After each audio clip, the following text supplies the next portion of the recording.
नमस्ते। आज के इस दृश्य विश्लेषण में हम एक बेहद खास और दिल को छू लेने वाली कहानी पर बात करने वाले हैं। कहने को तो ये महज चंद लाइनों की कहानी है, लेकिन सच मानिए इसके अंदर जज्बातों का पूरा समंदर छुपा हुआ है। हम बात कर रहे हैं किसी को खोने के दर्द, उस कभी ना खत्म होने वाले इंतजार और सबसे बढ़कर इंसानी जुड़ाव की उस जादुई ताकत के बारे में जो अचानक से आकर सब कुछ बदल देती है। इस विश्लेषण में हम एक बूढ़े पिता के उस मुश्किल सफर को समझेंगे जहां वो अपने गहरे दुखों से निकलकर एक नए रिश्ते की गर्माहट तक पहुंचता है। तो चलिए बिना देर किए इस बेहद मार्मिक यात्रा की शुरुआत करते हैं। इस कहानी की शुरुआत ही एक बहुत गहरे माहौल के साथ होती है। बारिश की हल्की बूंदें गिर रही थीं। अब जरा इस दृश्य को अपने मन में उतार कर देखिए। यहाँ ये बारिश सिर्फ मौसम का हाल नहीं बता रही है, बल्कि एक बहुत ही मजबूत प्रतीक है। ये उस अकेलेपन, उस ठंडक और उस गहरी उदासी को दिखाती है जिसने उस बूढ़े आदमी की जिंदगी को चारों तरफ से घेर रखा है।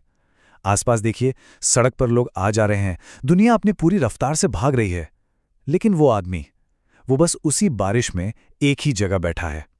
ये दृश्य तुरंत हमें बता देता है कि दुनिया भले ही आगे बढ़ रही हो, लेकिन एक इंसान अपनी ही जगह पर पूरी तरह से जम चुका है। तो चलिए इसे थोड़ा और गहराई से समझते हैं। अगर हम उस बूढ़े आदमी की दिनचर्या को देखें तो ऐसा लगता है जैसे उसकी जिंदगी एक ही लूप में फंस कर रह गई है। वो रोज सड़क के किनारे आकर बैठता है, हाथ में बस एक पुरानी तस्वीर लिए, और सबसे दर्दनाक बात क्या है, आसपास से गुजरने वाले लोग उसे पूरी तरह से नजरअंदाज कर देते हैं। कोई एक पल के लिए भी नहीं रुकता। ये देखकर सच में बहुत पीड़ा होती है, क्योंकि ये हमें दिखाता है कि हमारा समाज अक्सर उन लोगों से कैसे मुंह फेर लेता है जो अपने गहरे दुखों में डूबे होते हैं। वो इंसान शारीरिक रूप से तो वहीं मौजूद है, लेकिन इस भागती दौड़ती दुनिया के लिए वो जैसे पूरी तरह से गायब हो चुका है, एकदम अदृश्य हो गया है। अब इस पूरी कहानी में जो चीज सबसे ज्यादा ध्यान खींचती है वो है उस तस्वीर में मुस्कुराती हुई एक छोटी सी लड़की। देखिए, ये महज एक पुराना कागज का टुकड़ा नहीं है, ये उस बूढ़े आदमी के पूरे वजूद का, उसके होने का इकलौता केंद्र है। उसका आज, उसका कल, सब कुछ बस इसी एक ठहरी हुई याद के धागे से बंधा है। वो मुस्कुराती हुई बच्ची उसकी जिंदगी की आखिरी खुशी है, जिसे वो अपनी पूरी ताकत से पकड़े हुए हैं। सच तो ये है कि अब यही तस्वीर उसका इकलौता सच बन चुकी है, और बस इसी के सहारे वो अपनी बाकी की जिंदगी के दिन काट रहा है। और यही बात हमें सीधे एक दिल दहला देने वाले सच के सामने लाकर खड़ा कर देती है। जब उससे उस तस्वीर के बारे में पूछा जाता है तो उसका जवाब होता है, मेरी बेटी, वो बचपन में खो गई थी, तब से मैं यहीं बैठता हूं, शायद वो कभी लौट आए। जरा इस बात की गहराई को महसूस कीजिए। एक बच्चा जो बचपन में ही कहीं खो गया, उसके इतने सालों बाद लौट आने की क्या ही तार्किक उम्मीद हो सकती है। लेकिन एक पिता का दिल कोई तर्क नहीं समझता। उसका ये कहना उस असीम पीड़ा और उस दर्दनाक समर्पण को दिखाता है, जहां एक इंसान महज एक छोटे से शायद के सहारे अपनी पूरी जिंदगी उसी सड़क किनारे गुजार देने को तैयार बैठा है। इस मानसिक स्थिति को पूरी तरह से समझने के लिए हमें इस एक शब्द पर रुकना होगा, इंतजार। ध्यान दीजिएगा, ये किसी बस या ट्रेन का इंतजार नहीं है। ये एक ऐसी गहरी मनोवैज्ञानिक अवस्था है जिसने उस आदमी की जिंदगी को पूरी तरह से रोक कर रख दिया है। ये एक ऐसी अथक, कभी ना खत्म होने वाली प्रतीक्षा है जो सिर्फ इस उम्मीद में की जा रही है कि शायद कोई अपना लौट आए। यहां यह समझना बहुत जरूरी है कि दुख ने कैसे उसे अपनी जकड़ में ले लिया है। असल में जब तक वो इंतजार कर रहा है, तब तक उसे अपनी बेटी के हमेशा के लिए चले जाने का शोक नहीं मनाना पड़ेगा। तो देखा जाए तो ये इंतजार उसका दुख भी है और उस दुख से बचने की ढाल भी। सालों की इस खामोशी और इस ठहराव को तोड़ने के लिए किसी बहुत बड़े चमत्कार की नहीं, बल्कि एक बहुत ही सरल, बहुत ही आम सी चीज की जरूरत थी, और वो है इंसानी जिज्ञासा। एक दिन अचानक एक छोटा सा लड़का उसके पास आकर बैठता है और पूछता है, दादा, ये कौन है? जरा सोचिए, सालों के अलगाव के बाद ये पहली बार है जब किसी ने सच में उस आदमी को देखा है, उस पर ध्यान दिया है। इस एक छोटे से मासूम से सवाल ने उस अदृश्य दीवार में दरार डाल दी जो उस बूढ़े आदमी ने अपने चारों तरफ खड़ी कर रखी थी। और यही इस कहानी का सबसे बड़ा टर्निंग पॉइंट है।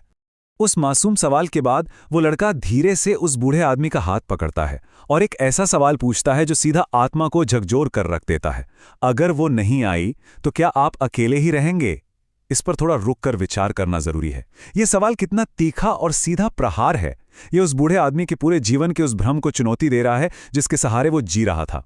वो लड़का अनजाने में ही सही उसे उस कठोर वास्तविकता का सामना करने के लिए मजबूर कर रहा है जिससे वो सालों से भागता आ रहा था। क्या ये कभी ना खत्म होने वाला इंतजार ही अब उसकी आखिरी नियति है? इस भारी भरकम सवाल के जवाब में जो मिलता है वो है एक बहुत गहरी खामोशी। बूढ़ा आदमी एकदम चुप रहता है और यकीन मानिए उसकी ये खामोशी हजारों शब्दों से कहीं ज्यादा बोल रही है। वो चुप इसलिए है क्योंकि उसके पास इस सवाल का कोई जवाब ही नहीं है। अगर वो कहता है हाँ, तो इसका सीधा सा मतलब है कि वो अपनी जिंदगी की पूरी हार को स्वीकार कर रहा है। और अगर वो कहता है नहीं, तो उसे अपनी उस इकलौती उम्मीद को मारना होगा जिसके सहारे उसकी सांसें चल रही हैं। ये जो खामोशी है ना, ये उसी भयानक आंतरिक संघर्ष को दिखाती है जहां उसका सालों पुराना बचाव तंत्र, उसका डिफेंस मैकेनिज्म अब बिखर रहा है। और इसके बाद का हिस्सा बहुत ही शानदार तरीके से हमें दिखाता है कि गहरे घाव असल में कैसे भरते हैं। वो लड़का कोई जादू या बहुत बड़ा चमत्कार नहीं करता। इसके बजाय उसके उपचार के कदम बहुत ही सरल और ज़मीनी है। वो बस रोज़ वहाँ वापस आता है, वो उससे बातें करता है, अपनी चीज़ें साझा करता है, वो उस बूढ़े चेहरे पर हंसी लाता है, और सबसे बड़ी बात, वो उसे एक बार फिर से घर जैसा एहसास दिलाता है। ये जो निरंतरता है, ये जो छोटी छोटी रोज़मर्रा की परवाह है, बस यही वो चीज़ है जो उस बूढ़े आदमी के जीवन में सालों से जमी हुई बर्फ को धीरे धीरे पिघलाने लगती है। प्यार और परवाह का ये कितना असली और खूबसूरत रूप है। अब जरा इस बात पर गौर कीजिए, केवल एक, ये अपने आप में एक बहुत ही शक्तिशाली विडंबना को उजागर करता है। उस आदमी ने अपनी बेटी, अपने खून के रिश्ते के लिए दशकों तक इंतजार किया। वो एक भीड़ भाड़ वाली सड़क पर बैठा था, लेकिन फिर भी बिल्कुल अकेला था। लेकिन उस असीम दुख को मिटाने के लिए पूरी दुनिया की जरूरत नहीं पड़ी, केवल एक अजनबी की जरूरत थी। जी हाँ, सिर्फ एक इंसान जिसने रुकने का, 2 पल बात करने का और एक रिश्ता जोड़ने का फैसला किया। यह हमें बहुत बड़ी सीख देता है कि किसी को बचा लेने के लिए हमें पूरी दुनिया को बदलने की जरूरत नहीं है, केवल एक सच्चे जुड़ाव की जरूरत होती है। हीलिंग या उपचार का ये जो पूरा सफ़र है, ये एक बहुत ही स्पष्ट टाइमलाइन की तरह हमारे सामने आता है। बेटी का खोना और फिर सालों का वो दर्दनाक इंतज़ार, ये इस सफ़र का सबसे लंबा और सबसे अंधकार में हिस्सा था। लेकिन फिर वो दिन आता है जब वो लड़का उसके पास आकर बैठता है, और वहाँ से देखिए कैसे कुछ ही दिनों की हंसी और साथ उन सालों के रुके हुए भारी समय पर हावी हो जाता है। और आखिरकार ये सफ़र उस दिन पर जाकर अपनी मंजिल पाता है जब वो बूढ़ा इंसान बिना उस पुरानी तस्वीर को देखे अपने घर की तरफ लौट जाता है। और फिर वो अद्भुत क्षण आता है जब बूढ़ा आदमी मुस्कुराकर उस बच्चे से कहता है, शायद भगवान ने मेरी बेटी को नहीं भेजा, पर तुम्हें भेज दिया। ये कोई मामूली वाक्य नहीं है, ये एक बहुत बड़ा, बहुत गहरा मनोवैज्ञानिक बदलाव है। ये स्वीकृति है, एक्सेप्टेंस है। वो अब इस बात से लड़ना छोड़ चुका है कि उसकी बेटी वापस नहीं आएगी। उसने अपने जीवन के उस खालीपन को स्वीकार कर लिया है, लेकिन साथ ही उसने उस नए प्यार को भी पूरी तरह से अपना लिया है जो उसके सामने एक बिल्कुल नए रूप में आया है। वो समझ गया है कि परिवार सिर्फ वही नहीं होता जिसे हम खो देते हैं, परिवार वो भी होता है जो हमें अचानक से कहीं ढूंढ लेता है। ये सुनकर उस छोटे लड़के की आंखें नम हो जाती हैं। ये छोटा सा पल हमें बताता है कि ये केवल उस बूढ़े आदमी के उद्धार की कहानी नहीं है, ये जुड़ाव पूरी तरह से दोनों तरफ से है। वो छोटा लड़का भी तो उस बूढ़े व्यक्ति में शायद किसी दादा, किसी बुजुर्ग या महज एक इंसान के निस्वार्थ प्यार को महसूस कर रहा है। जब भावनाएं बिल्कुल सच्ची होती हैं ना, तो उनका प्रभाव कभी भी एक तरफा नहीं होता। ये उन दोनों के बीच बने एक बेहद गहरे और बिना किसी शर्त वाले रिश्ते की पक्की मुहर है। अगर हम अतीत और वर्तमान की तुलना करें तो एक बहुत गहरा अंतर साफ दिखाई देता है। अतीत क्या था? अतीत केवल एक तस्वीर और इंतजार था, एक ऐसा साया जो ना तो कभी कुछ बोल सकता था और ना ही कोई गर्माहट दे सकता था। लेकिन दूसरी तरफ वर्तमान क्या है? वर्तमान है अपनापन और घर। अब उसे किसी बेजान तस्वीर से चिपके रहने की कोई ज़रूरत नहीं है, क्योंकि अब वास्तविकता में सच में एक इंसान मौजूद है जो उसकी परवाह करता है। इंतज़ार हमेशा भविष्य के लिए होता है, लेकिन अपनापन तो हमेशा वर्तमान में जिया जाता है। और उसने आखिरकार उस भविष्य के इंतज़ार को छोड़कर वर्तमान के सपनेपन को चुन लिया है। और इस कहानी का समापन इस अंतिम बेहद सुकून देने वाली घटना के साथ होता है। उस दिन पहली बार बूढ़ा आदमी उस तस्वीर को बिना देखे ही घर चला गया। ये कोई छोटी मोटी बात नहीं है। उस तस्वीर को बिना देखे रख देना एक बहुत बड़ा फिजिकल मेटाफर है, एक रूपक है। इसका सीधा सा मतलब है कि उसने आखिरकार अपने अतीत को आज़ाद कर दिया है। वो इंतज़ार अब खत्म हो गया है। वो सड़क का किनारा जो सालों से उसकी इकलौती दुनिया बना हुआ था, अब हमेशा के लिए पीछे छूट गया है। वो अब घर की ओर जा रहा है, क्योंकि उसे अब सच में एक घर मिल गया है।